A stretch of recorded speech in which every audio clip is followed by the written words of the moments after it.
As we discussed earlier in the hour, President Trump, under intense public pressure, signed an executive order this week ending his administration's policy of separating migrant children from their families at the southern border. But that stroke of the presidential pen does little to settle the long, complicated debate over who should and should not be allowed into the United States. NBC's Jacob Soboroff will have a special hour of Dateline tonight on the immigration issue, and he takes us to the border for our Sunday Spotlight. Every day on Arizona's porous border, there's a high-stakes game of cat and mouse playing out. And I got to see it firsthand. It's intense. I'm pretty winded already. And these guys just don't stop.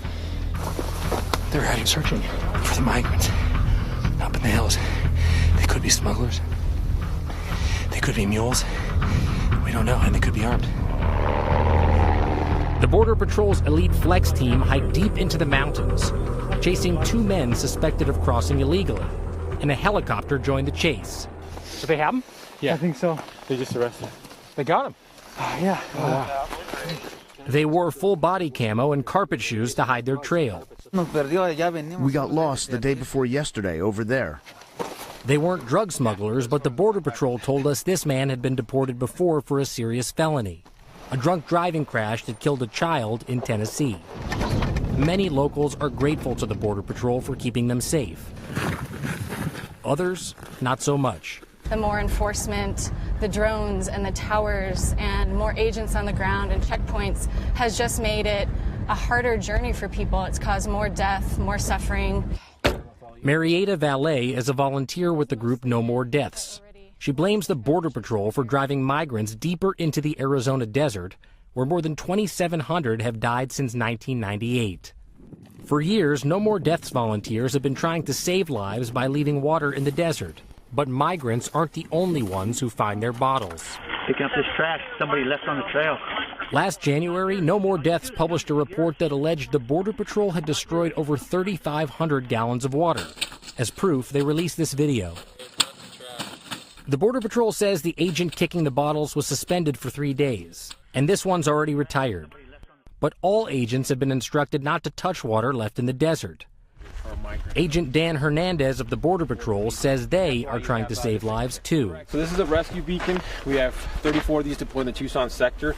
The migrant pushes the button, sits down, and then somebody comes to help out with the jug of water. Correct. Obviously, we don't want anybody coming to the country illegally, but we don't think it should be a death sentence. They have these rescue beacons, and they say they share a common goal with you, and that's to save the lives of the people that are out here. Do you agree with that? Absolutely not. You can't push people into this area intentionally and then rescue just a few of them and then say you're the humanitarian. The humanitarian groups like No More Deaths point a finger at the Border Patrol and say the enforcement strategies are funneling people into a desert like this, and that's why they're dying here. Well, the smugglers bring them here. A person who does not know this desert will not take that journey by themselves. At the end of the day, we have to do our job, and we have to do it in the most humane way possible. And Jacob joins me now live. Jacob, we've seen the outrage all week about the children separated from their families. How do what we're seeing there fit into that conversation? So you don't run through the desert and try to get away from the Border Patrol because it's a walk in Central Park, like Donald Trump said. These are some of the most desperate people in the world. And what we've seen play out over the course of the last 12 days was when I was first down in Brownsville looking at that Walmart shelter, is the culmination of 20-plus years of failed border policy, and it all revolved around the idea of deterrence. Deterrence creates that. Deterrence creates kids in shelters, and there's no sign right now of anything changing. And it's an extraordinarily complicated issue that's not necessarily being treated that way by a lot of people in our government. And we'll get into all of it tonight. Jacob, thanks so much. Thanks, my friend. Great job this week, and I know you'll stay on this tour. You can see Jacob's hour-long report, The Dividing Line, on a special edition of Dateline tonight at 7, 6 Central. That's here on NBC. Hello, Today fans. Thanks for checking out our YouTube channel. Subscribe by clicking that button down there and click on any of the videos over here to watch the latest interviews, show highlights, and digital exclusives.